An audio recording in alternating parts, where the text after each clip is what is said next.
go ahead and give it to them, give it to the defense in the event that they consider it Brady material was made. But the fact of his, what the Atlanta police went on to get the search warrant for his cell phone records is material that have been provided to the defense. So you say that Mr. Boyer's existence was revealed in the wiretap that the defense has had for a while. And is his phone number and the number of times he was communicating with Garlington is information that the defense has had for quite some time. Is that right? Yes. Okay. When did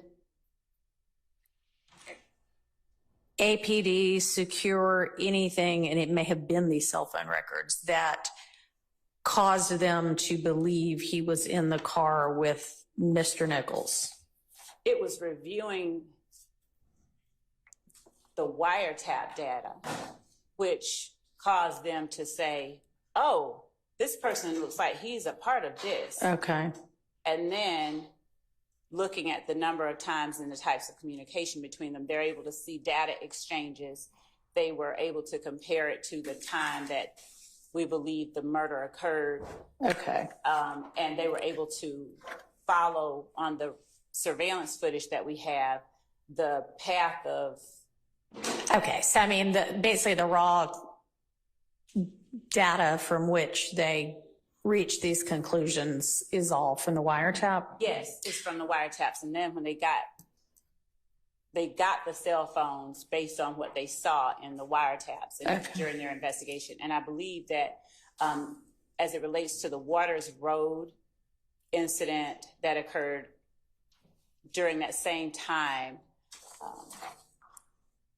they were able to, this is still information in the wiretap, but there was communication from Mr. Boyer about what was going on at the Waters Road incident. When we're saying cell records, it's essentially like location information. Yes. Okay. Yes, sir, Mr. Shart. Your Honor, regarding the state's assertion that we were put on notice about Mr. Boyer, there is a wiretap. That is true. We were provided the contents of the wiretap. That is also true. There's nothing in the wiretap. There's a phone number, which is what the state handed over on Monday, the contents of that phone number that shows contact through the wiretap. There was nothing linking that phone number to Mr. Boyer. I just want to make that clear. Okay, there's nothing that puts us on notice that Mr. Boyer is a person of interest or potentially at all involved or in contact with our clients in this case. I would ask the state if I'm permitted by the court, who told him this? So, as I understand Miss Love's representations to the court are that fellow members of the gang told him. Is that right, Ms. Love? The basis for his having that knowledge would be his proximity and relationship and association with other YSL members. What I said when I first spoke on this is we would not ask for rank hearsay. We would establish a foundation. And if we don't establish a foundation, if we don't establish that it was a member of YSL, like if he's just like the streets talk, then we would not ask who did it or do you hear who did it and then try to impeach him with what he said. Okay, so essentially, as long as she lays that foundation, that's the basis of the witness's knowledge. If they don't establish a foundation, should this tape be played, the ball is in their court to make sure all this is taken out. Correct? All right, you clear about that?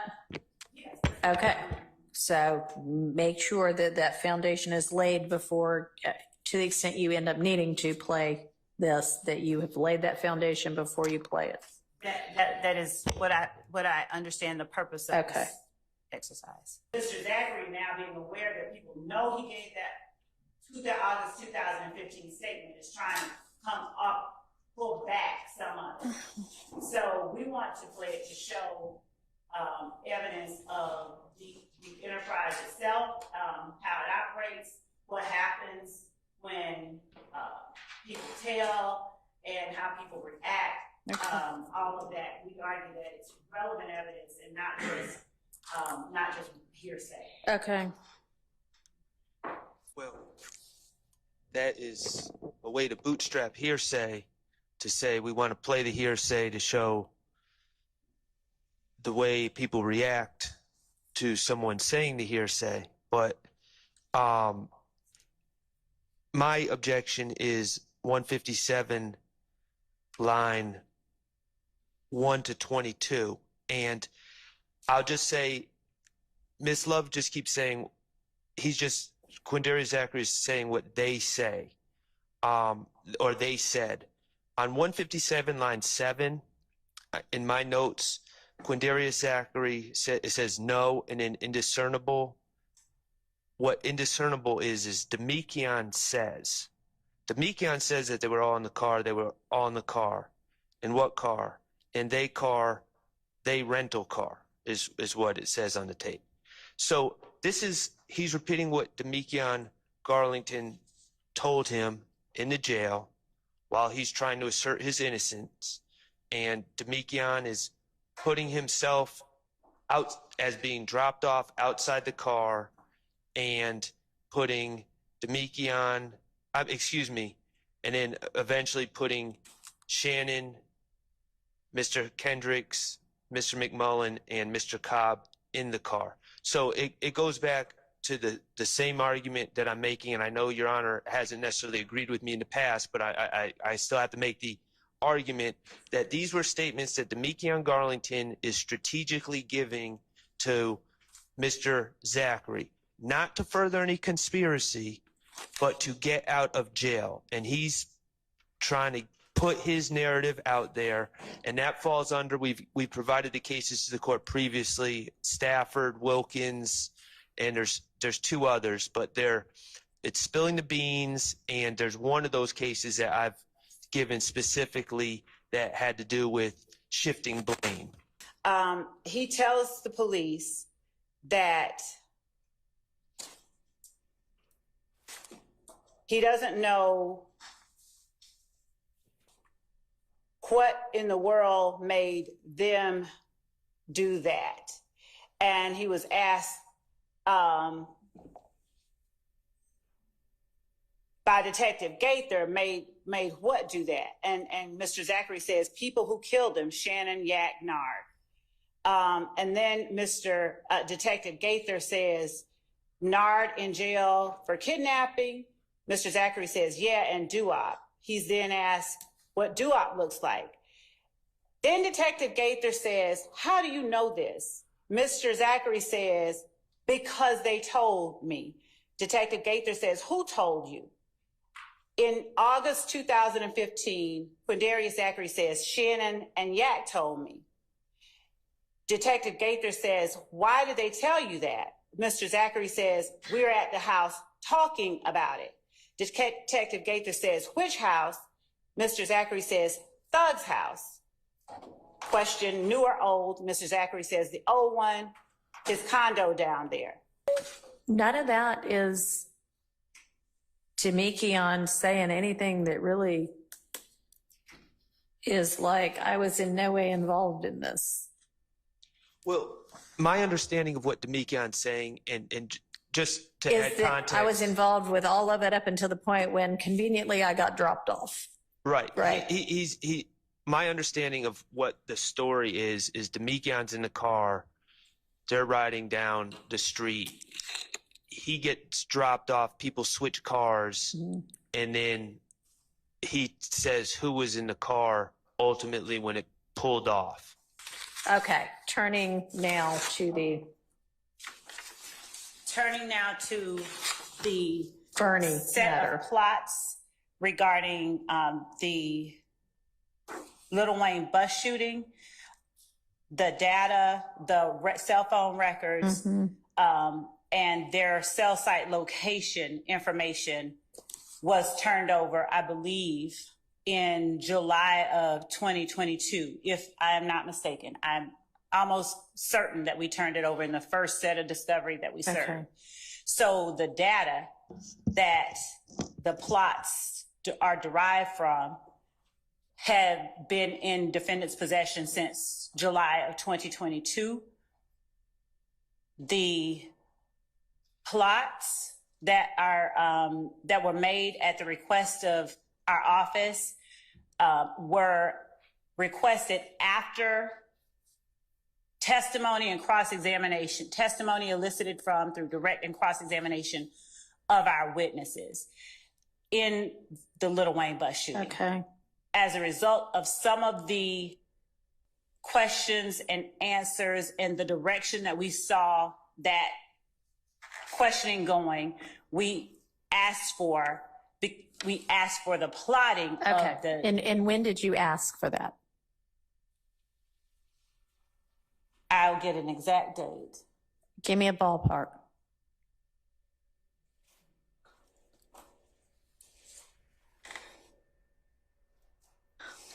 Hold on.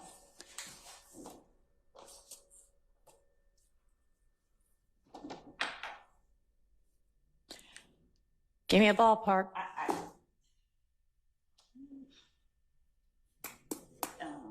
Well, when did these? In the last 6 months, that's the. All right. Give you a narrower ballpark because things were delegated and we did. Okay. When did these people testify to the Lil Wayne shooting? When was that testimony, roughly? January, June, April? Okay. So at some point after April. That's a good one. Yes. Okay, let me ask you this. At the point in time when you think it might be relevant to have a plot of whatever cell phones might have been involved, we've already heard everybody's testimony. Man, we'd like to shore that up with some expert rolling back in here and taking the stand again. We're going to get him to plot this. Would it have been possible at that point in time to share with the defense, hey, y'all, we're going to have our expert that y'all already know about anyway. Go ahead and plot this too. Yes, that would be. Yes. Okay. Why was that not done?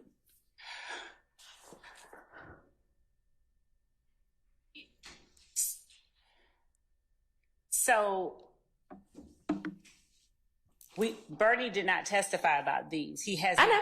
Okay.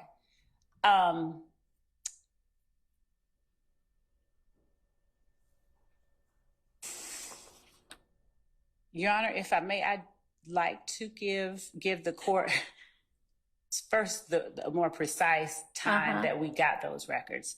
Not when you asked for them, not when you got them, when you Asked for them. Yes. Before I go to that second question with the court's permission. Okay. Go ahead. How long is it going to take to get that information?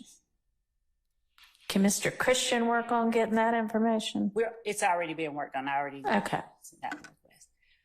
I mean, will the answer differ based on when you asked for the information as to why at the time you asked for the information, no matter when that was, you did not, even though you could have, say to the defense attorneys, I'm going to be getting this. I don't know if I'm going to use it or not, but I'm going to be getting it.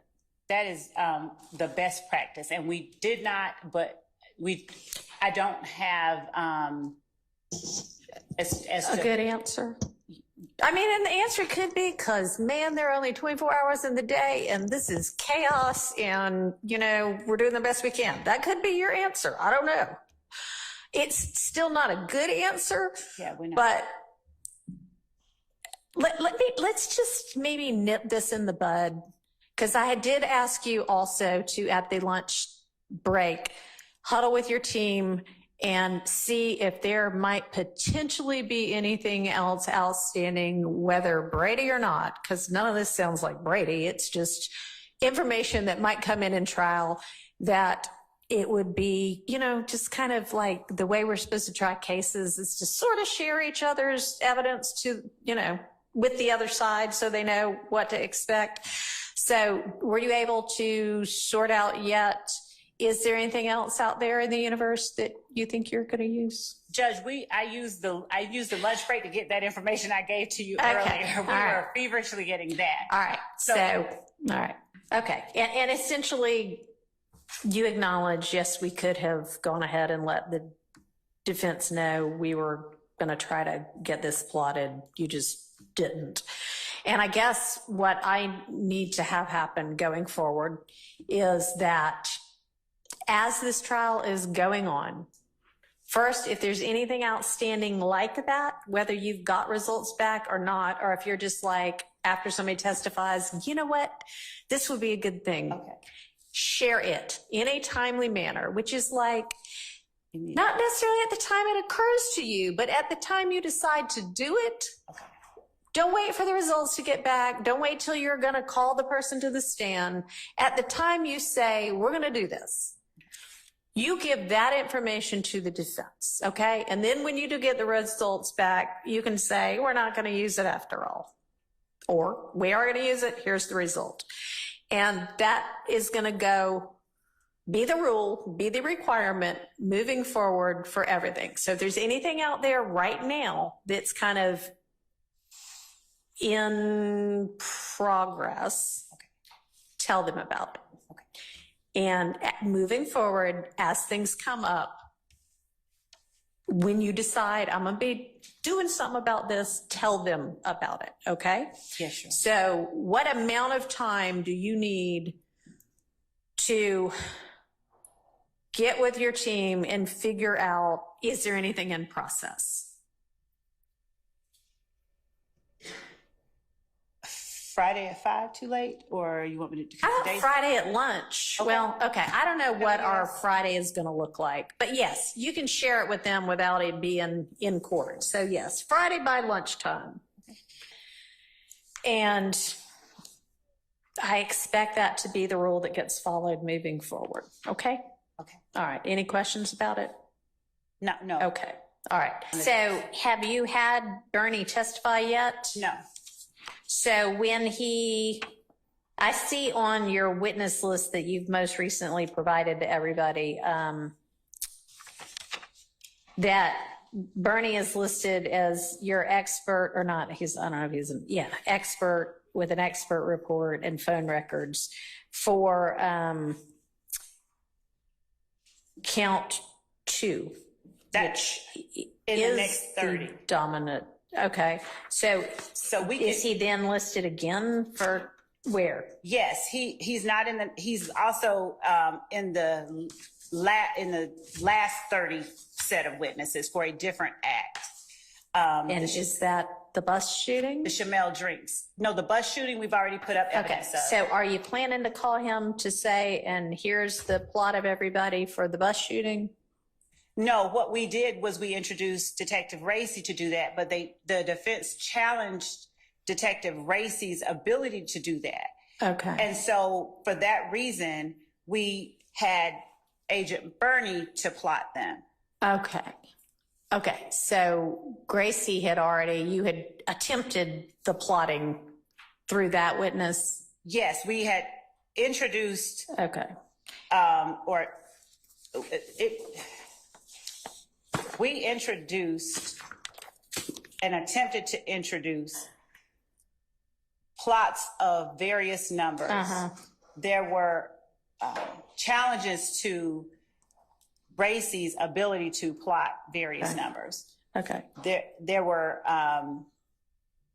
All right, but you at no point after you knew you couldn't get it in through Gracie said, all right, we may be trying to get this in through Bernie. Did not. No, Okay. we never did that. And I want to be clear that it had to do with the line of questions that were put upon Agent Racy. Okay, so I mean, sure, it only came up that this was a possibility after Gracie testified. We only decided to do that after that. We were Right. intended to be done with that. But it's still been 2 months since that time.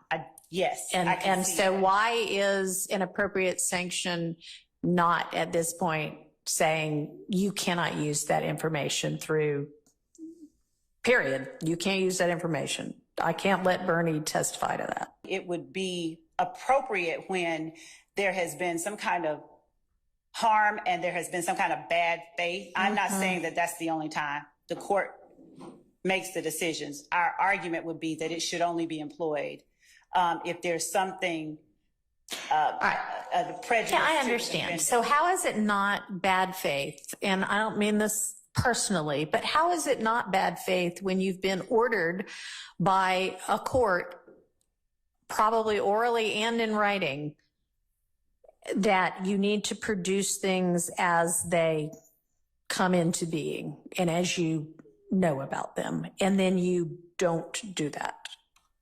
Bad faith would be holding it back for some kind of advantage, tactical advantage. And if we're saying we don't have to put that up until the last 5 witnesses, and we are at witness 80 in a list of 175, giving them the records or the plots now,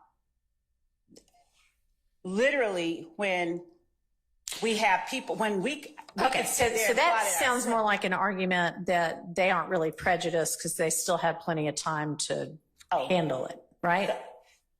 It's actually for both, because what I was saying is, to say it's bad faith would mean that we held it back for, I mean, that's still not the only definition of bad faith, but we did not hold it back for any. We did not intentionally keep it from them. Okay. It's. So how is it that it came out on Monday or occurred to y'all over the weekend and you produced it on Monday? Is it because because y'all finally got together and said, all right, y'all, what else is there that we ought to be giving them? Why 2 months later? So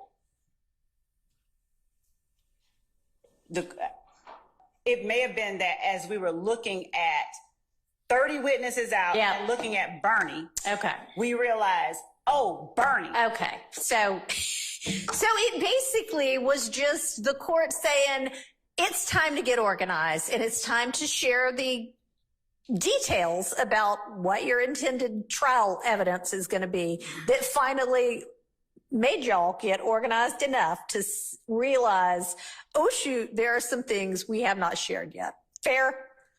It is the court's order that got us to do that. Okay, all right. Okay, Your Honor, I'll be brief. Speak into your mic. I'll try to be brief. All right. Your Honor, in all candor to the court, I believe that the state is arguing as if it's a first argument to you, because they know you haven't been here for 19 months. These arguments, I've heard them so many times, it's countless. I understand. Right. And for the state to argue it's not bad faith, I'll give you an example of things that we've been through before we had the opportunity for you to be presiding. Can I ask you a question before you do that? Sure. Is this something that is not already included in one of the numerous motions for mistrial or to disqualify these prosecutors? I don't think so, actually. You don't know? I said I don't think so. Okay. But I'm not sure. Go ahead, but this share is specific about discovery, disclosure, All right. and timely disclosure. The state's been caught before. Specifically, I remember a late discovery disclosure that once it was disclosed, it actually had a comment on there that was supposed to be internal that said, do not serve yet. They did it on purpose. And how many times can you say, oops? How many times can you repeatedly, systematically make the same mistake as an experienced litigator and say, it's not bad faith? Okay. Your Honor, I'm just asking that the rules be enforced, because if they're not really rules. They're just aspirational. All right, I understand. Oh man, day 107. I told y'all I'm gonna keep hitting y'all with these updates, man. I'm gonna stay tuned in, stay tapped into the tap in, you dig? Today was one of those motion days, man. I like to call them slow motion days, just because not as much as it's a slow, motion, but it's a bunch of motions. Like they're filing a bunch of motions and trying to see what goes into the case and what they're gonna keep out and what's not. You know what I'm saying? So as you see, there was a lot of back and forth banter as usual, between the defense and the state. And man, it was so much. I had to cut so much out. Man, it was like it was a lot of dialogue. But it was a lot of good points made, you know what I'm saying, from the judge specifically. The judge, you know, and a lot of people talking all this, oh my God, the judge is bad. The judge is just fair. The judge gonna get on the defense ass, she gonna get on Lil Woody ass, she gonna get on the prosecution ass. And as you seen when he was talking about everything from, you know, the phone calls that was gonna be used to, you know, some of the transcripts as far as like the witnesses for the, you know, the Lil Wayne tour bus shooting and all that. The one thing that the judge is not like, and we seen it right there, because she scolded the hell out of the prosecutor, Miss Love. And you know what, another thing before I even get to that, Miss Love doesn't seem as smart as she thinks she is. I ain't gonna say that we think she is, but she's, I mean, maybe it's not smoking, but she's not, I mean, I said not smoking. Maybe it's not, I don't mean as smart, but she's not as quick to, she don't think on her feet too good. I don't know if she has a bad memory or she's just not fluent and can't really freestyle shit. But she got caught up in a doozy, you know what I'm saying? And really got exposed for sneaky delay tactics. And if you're not from America, we used to that, man. Like, the prosecution always trying to be sneaky, bro. The DA always trying to be sneaky. Think about it. If I'm the prosecution, right, and I'm thinking about calling these 5 witnesses up and using this piece of evidence from this other situation, and I don't tell you until you're the defense, and I don't tell you until the last moment or the last 2 days or 3 days, you can't even be prepared. It's kind of like a sneak attack, you know what I'm saying? So, and that's against the law. You have to let, the defense need to know all the witnesses. The prosecution need to know all the witnesses. Vice versa. This is why they have meetings and conversations outside of court, the prosecution and the defense. They don't have to get along and tell each other's playbook, but you got to tell us if you're going to be having this person come up, you're going to be calling this person, you're going to be using this, you're going to be trying to use it. You can't just wait till the end of the whole shit and spring it upon, you know what I'm saying? That's like sneaky. And I'm glad that Judge Whitaker got on the prosecutor about that, because that's unfair, period. Another thing, shout out to that young lady. I don't remember her name, but she spoke up at the very end, the last clip, and she actually was like, "Hold on, Your Honor, let me tell you this. They've been doing this. The prosecution has been stalling and not giving us everything. You're just new to this. We've been watching this for 9 months in trial. You know what I'm saying? This has been a case for 2 years, but we've been in trial for 9 months. You got to call a spade a spade. You know what I'm saying? And you seen Prosecutor Love stumbling over her words, and you seen Judge Whitaker straightening this. Now, from this point on, we gonna do it like this, the right way. You know what I'm saying? And she right. Not only you supposed to follow the rules, but look how long this case been going on. You want this case to go on for 5 years? Like, what the hell? Think about it. We ain't had the jury. The jury has not even been there in what, a month and a half? But I mean, it's day 108 tomorrow, but you know, next week is when the jury's supposed to come in, next Monday. So that's when most of the exciting things will happen. But until then, we're just gonna stay tapped in, stay close. You know, I'm definitely gonna keep y'all tapped in. Y'all know how I do.